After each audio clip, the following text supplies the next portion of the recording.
Okay, today is 7th of August and we continue with the Khandha Samyutta. Today we come to 22.89. This sutta is quite interesting and a bit amusing. On one occasion, a number of elder monks were dwelling at Kosambi in Gosita's park. On that occasion, the Venerable Khemaka was living at Jujubi Free Park, sick, afflicted, gravely ill. Then in the evening, those elder monks emerged from seclusion and addressed the Venerable Dasaka thus. "Come, friend Dasaka, approach the monk Khemaka and say to him, the elders say to you, friend Khemaka, we hope that you are bearing up, friend. We hope that you are getting better. We hope that your painful feelings are subsiding and not increasing, and that their subsiding, not their increase, is to be discerned." "Yes, friends," the Venerable Dasaka replied. And he approached the Venerable Khemaka and delivered his message.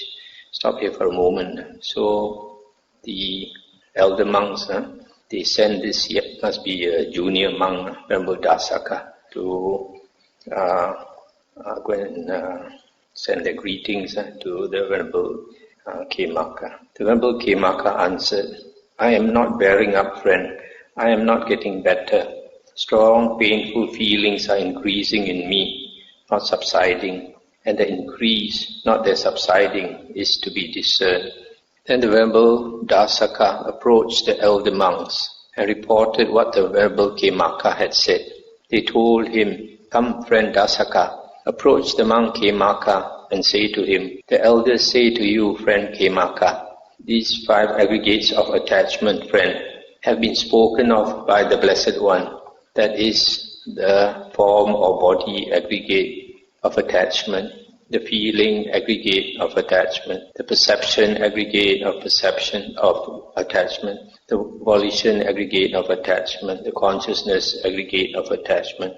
Does the Venerable Khemaka regard anything as self or as belonging to self among these 5 aggregates of attachment?" "Yes, friends," the Venerable Dasaka replied. And he approached the Venerable Khemaka and delivered his message. The Venerable Khemaka replied, "These 5 aggregates of attachment have been spoken of by the Blessed One, that is, the body aggregate of attachment, perception, feeling, perception, volition, and consciousness aggregates of attachment. Among these 5 aggregates of attachment, I do not regard anything as self or as belonging to self." Then the Venerable Dasaka approached the elder bhikkhus, elder monks, and reported what the Venerable Khemaka had said. They replied, "Come, friend Dasaka, approach the monk Khemaka and say to him, the elders say to you, friend Khemaka, these 5 aggregates subject to clinging, friend, have been spoken of by the Blessed One, that is, the body aggregate of attachment, the feeling, perception, volition, consciousness aggregate of attachment. If the Venerable Khemaka does not regard anything among these 5 aggregates subject to clinging as self or as belonging to self, then he is an Arahant, one whose asavas are destroyed." Stop here for a moment. So the Venerable Khemaka, he says he does not regard the aggregates as self or as belonging to self. So they asked him whether he was an Arahant. Not necessarily that he should be an Arahant. He can be a Sotapanna if he has discarded this. If he is a Sotapanna, he would have eliminated Sakaya Ditti, identity view, in which case he does not regard the aggregates as self or as belonging to self, or Sakadagamin or Anagamin. So here they asked him whether he is Arahant. "Yes, friends," the Venerable Dasaka replied, and he approached the Venerable Khemaka and delivered his message. The Venerable Khemaka replied, "These 5 aggregates of attachment have been spoken of by the Blessed One, that is, the body aggregate of attachment, the feeling, perception, volition, consciousness aggregates of attachment. I do not regard anything among these 5 aggregates of attachment as self or as belonging to self. Yet I am not an Arahant, one whose asavas are destroyed. Friends, the notion I am has not yet vanished in me in relation to these 5 aggregates of attachment. But I do not regard anything among them as this I am. Here he's saying that he does not have this Sakkaya Ditthi. Then the Venerable Dasaka approached the elder monks and reported what the Venerable Khemaka had said. They replied, "Come, friend Dasaka, approach the monk Khemaka and say to him, the elders say to you, friend Khemaka, when you speak of this I am, what is it that you speak of as I am? Do you speak of body as I am, or do you speak of I am apart from body? Similarly, do you speak of feeling, perception, volition, consciousness as I am, or do you speak of I am apart from these aggregates? When you speak of this I am, friend Khemaka, what is it that you speak of as I am?" "Yes, friends," the Venerable Dasaka replied. And he approached the Venerable Khemaka and delivered his message. And the Venerable Khemaka said, "Enough, friend Dasaka, why keep running back and forth? Bring me my staff, friend. I'll go to the elder monks myself." Then the Venerable Khemaka, leaning on his staff, approached the elder monks, exchanged greetings with them, and sat down to one side. So you see, this Venerable Khemaka, they asked him so many questions, and he got fed up. So even though he was very sick, he took his tongkat, his walking stick, and made a great effort and walked to them. The elder monks then said to him, "Friend Khemaka, when you speak of this I am, what is it that you speak of as I am?" They repeated the question as before. And he said, "Friends, I do not speak of body as I am, nor do I speak of I am apart from body. I do not speak of feeling as I am, nor do I speak of I am apart from feeling. Similarly with perception, volition and consciousness.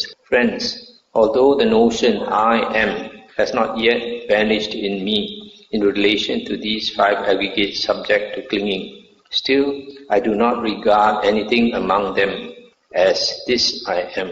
Suppose, friends, there is the scent of a blue, red or white lotus. Would one be speaking rightly if one would say, the scent belongs to the petals, or the scent belongs to the stalk, or the scent belongs to the pistils? No, friend. And how, friends, should one answer if one is to answer rightly?" And the elder said, "Answering rightly, friend, one should answer, the scent belongs to the flower. So too, friends, I do not speak of body as I am, nor do I speak of I am apart from body. Similarly, I do not speak of feeling as I am, nor do I speak of I am apart from feeling. Similarly with perception, volition and consciousness. Friends, although the notion I am has not yet vanished in me in relation to these 5 aggregates of attachment, still I do not regard anything among them as this I am. Friends, even though a noble disciple has abandoned the 5 lower fetters, still in relation to the 5 aggregates of attachment, there lingers in him a residual conceit I am, a desire I am, an underlying tendency I am that has not yet been uprooted. Sometime later, he dwells contemplating rise and fall, or rise and cessation, or birth and death of the 5 aggregates of attachment. Such is body, such its origin, such its passing away. Similarly, such is feeling, perception, volition, consciousness, such their origin, such their passing away. As he dwells thus contemplating rise and fall in the 5 aggregates of attachment, the residual conceit, I am, the desire, I am, the underlying tendency, I am, that had not yet been uprooted, this comes to be uprooted. Suppose, friends, a cloth has become soiled and stained, and its owners give it to a laundryman. The laundryman would scour it evenly with cleaning salt, lye or cow dung, and rinse it in clean water. Even though that cloth would become pure and clean, it would still retain a residual smell of cleaning salt, lye or cow dung that had not yet vanished. The laundryman would then give it back to the owners. The owners would put it in a sweet-scented casket and the residual smell of cleaning salt, lye, or cow dung that had not yet vanished would vanish. So too, friends, even though a noble disciple has abandoned the 5 lower factors, still in relation to the 5 aggregates of attachment, there lingers in him a residual conceit, I am, a desire, I am, an underlying tendency, I am, that has not yet been uprooted. As he dwells contemplating rise and fall in the 5 aggregates of attachment, the residual conceit, I am, the desire, I am, the underlying tendency, I am, that had not yet been uprooted. This comes to be uprooted. Stop it for a moment. So here he's saying that he is actually an anagamin, and because he has abandoned the 5 lower factors, and yet he still has this residual conceit, this mana, I am, that has not been uprooted. So he says he has to continue observing or contemplating the 5 aggregates, their nature and how they originate and how they pass away, contemplating impermanence in the 5 aggregates. Then slowly one day the I am is uprooted, and he gives a very good simile. It's that a dirty piece of cloth is sent to a laundryman. The laundryman cleans it and gives it back to the owner. And when the owner receives it, it still has a little bit of smell. So he puts it in a box with a lot of sweet-smelling flowers and perfume and all that. And then he closes the box. And then over a period of time, the cloth would imbibe, would soak up the sweet smell, the perfume. And later its nasty odor would go away. So in the same way, this I am is that nasty odor that slowly will disappear. Now this was said, the elder monk said to the venerable Khemaka, we did not ask our questions in order to trouble the venerable Khemaka, but we thought that the venerable Khemaka would be capable of explaining, teaching, proclaiming, establishing, disclosing, analyzing, and elucidating the Blessed One's teaching in detail. And the Venerable Khemaka has explained, taught, proclaimed, established, disclosed, analyzed, and elucidated the Blessed One's teaching in detail. This is what the Venerable Khemaka said. Elated, the elder monks delighted in the Venerable Khemaka's statement. And while this discourse was being spoken, the minds of 60 elder monks and of the Venerable Khemaka were liberated from the asavas by non-clinging. So this Venerable Khemaka is a great anagamin. He can explain so well that the 60 of the elder monks, they also attain arahanthood. So possibly they had also attained some stage of aryahood, but when they heard this teaching, then they were liberated. This is the Venerable Khemaka. You notice the monks, 60 of them who heard the teaching, they attained arahanthood. And Venerable Khemaka, who taught the teaching, he also attained arahanthood.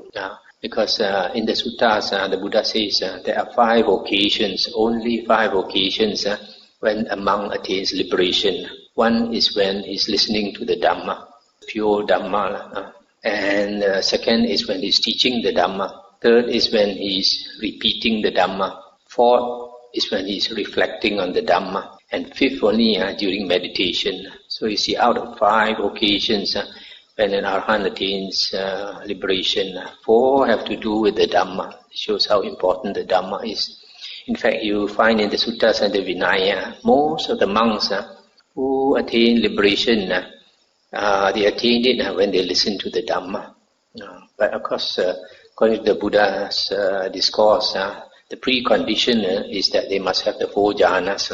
If they already have the 4 jhanas, their mind is very clear, then they listen to this type of discourse.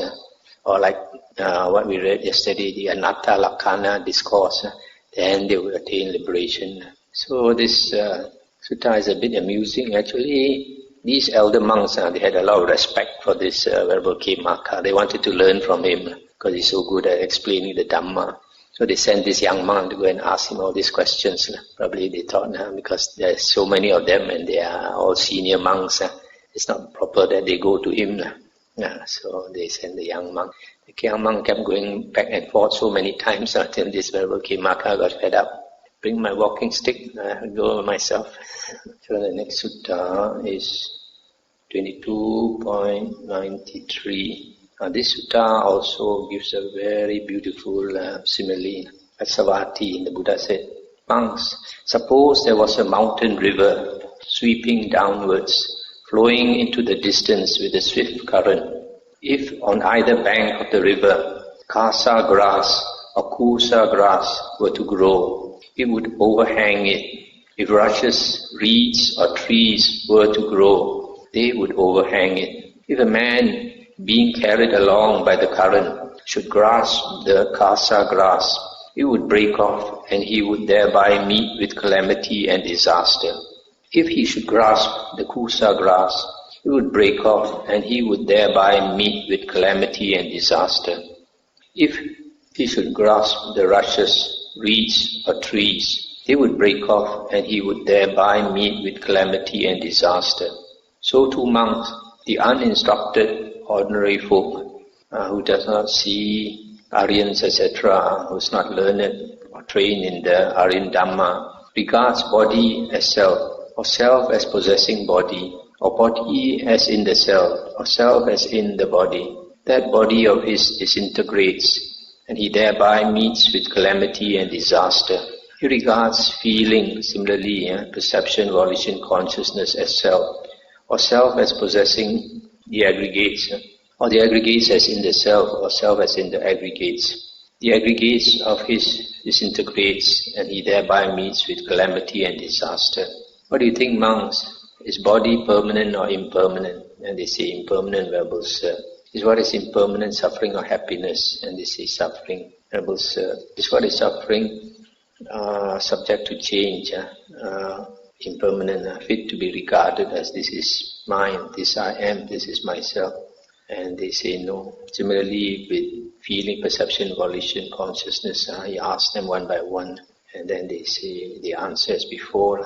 Then he says, when Aryan disciple sees this, understands this, then he becomes disenchanted, and from being disenchanted, becomes dispassionate with the five aggregates, and he becomes liberated. So the simile here is a very beautiful simile. This man is swept along the river, and in desperation he is drowning. So he grasps at anything by the bank of the river. So happens there are five things there: the kasa grass, the kusa grass, the rushes, the reeds, and trees. But all of these are fragile. When he pulls at them, they just give way. And he's swept along by the current and he drowns. So this simile is a very good simile because we are swept along by the current of life. We flow in the stream of life.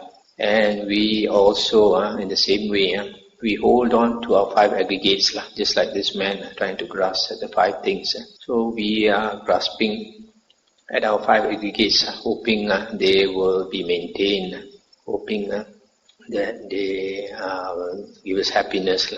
But instead, because they are impermanent, so they will, just like the reeds will break off, grass will break off. So as we hold on to the five aggregates, they slowly disintegrate.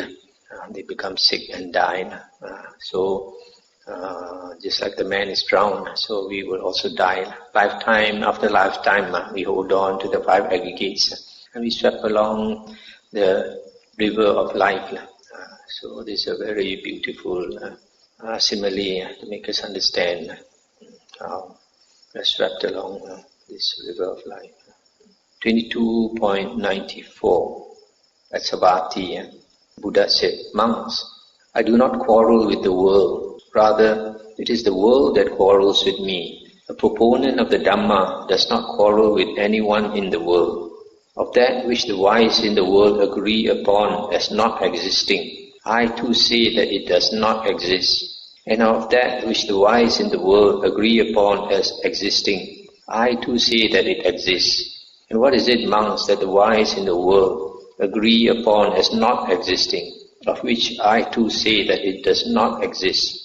Body that is permanent, stable, eternal, not subject to change. This the wise in the world agree upon as not existing, and I too say that it does not exist. Similarly, feeling, perception, volition, consciousness that is permanent, stable, eternal, not subject to change. This the wise in the world agree upon as not existing, and I too say that it does not exist. That, monks, is what the wise in the world agree upon as not existing, and of which I too say that it does not exist. Stop here for a moment. So here the Buddha is saying that firstly he does not quarrel with the world. The world quarrels with him. One who teaches the Dhamma does not quarrel with anyone in the world. So from this sutta you can understand because there were a lot of external sects in the India at that time. So when the Buddha became enlightened, there were already at least 6 famous teachers. And when the Buddha taught the Dhamma, it was very different from what they were teaching. So because they could not understand his Dhamma, they criticized him, they talked bad about him, they were jealous of him and all this. So because of all that backbiting, he says that they quarrel with him, but he does not quarrel with them. So you can see actually all holy men, if they start to teach actually, and what they teach is different, so it's very dangerous. Like Jesus Christ. Jesus Christ, he taught, his teachings were quite good, but because he was different from what was being taught at that time, a lot of people could not accept what he taught. So in the end they crucified him. He died and to teach something good. So in the same way, the Buddha also, a lot of people talk bad about him, were jealous of him and all that. So that's the risk when you try to teach the true Dhamma and it is contradictory to what others teach. And sometimes, like the Buddha, when he teaches the Dhamma, he has to contradict what the other teachers say, and he has to criticize what the others say, and he has to point out. Like there's one sutta where the Buddha says that fool Makali Gosala Putta, he leads so many people to the woeful plains of rebirth, just like a fish trap. What do you call it? Pukat now one.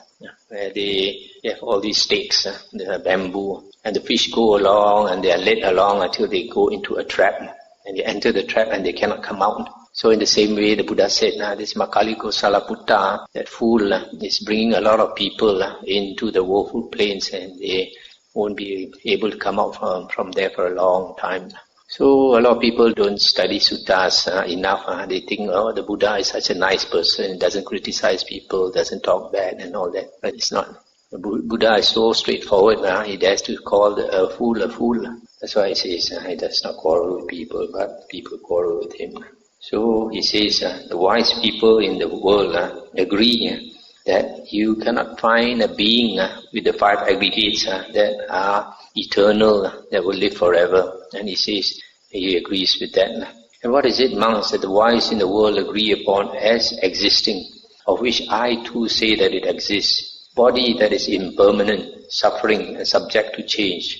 This the wise in the world agree upon as existing, and I too say that it exists. Similarly, feeling, perception, volition and consciousness that is impermanent, suffering and subject to change.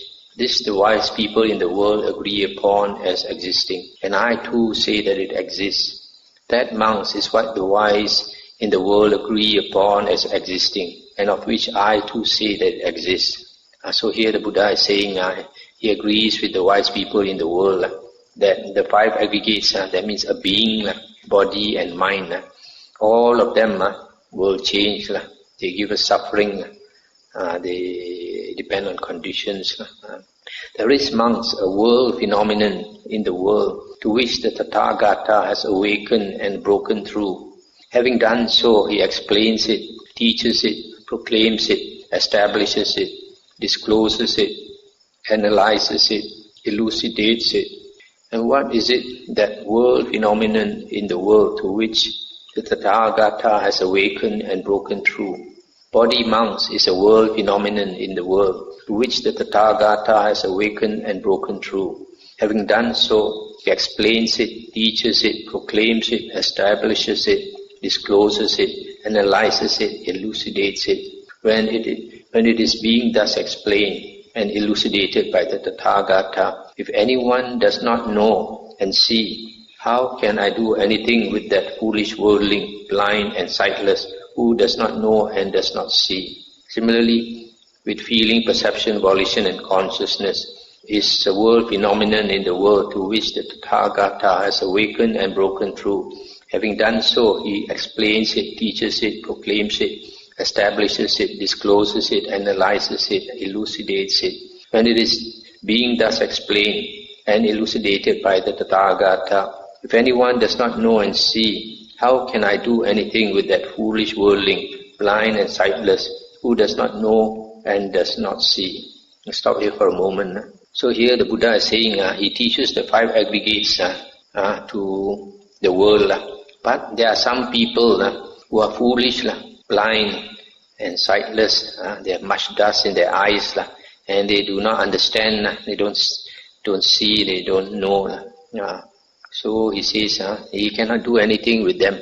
It's not true that the Buddha can teach everyone, can help everyone to become enlightened. No, the Buddha says he only teaches tameable men.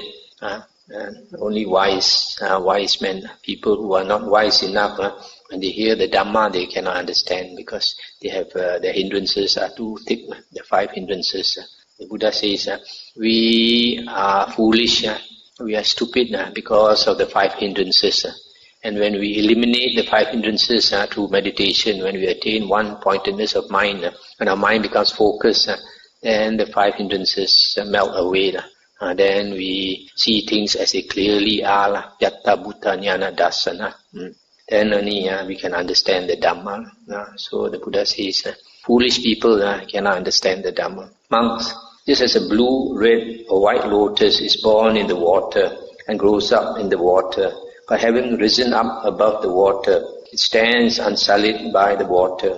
So too the Tathagata was born in the world and grew up in the world, but having overcome the world, he dwells unsullied by the world. So the Buddha gives a simile like the lotus flower. He was an ordinary person in the world, but having become enlightened, he has transcended the world. So this sutta, the beginning part is quite interesting. He says that the world quarrels with him, the Buddha says. But he does not quarrel with the world. So that's why a lot of teachers, they don't have the courage to speak the truth. Because when you speak the truth, you antagonize people who speak differently. So some monks, they like to be popular. They just teach those things that people like to hear.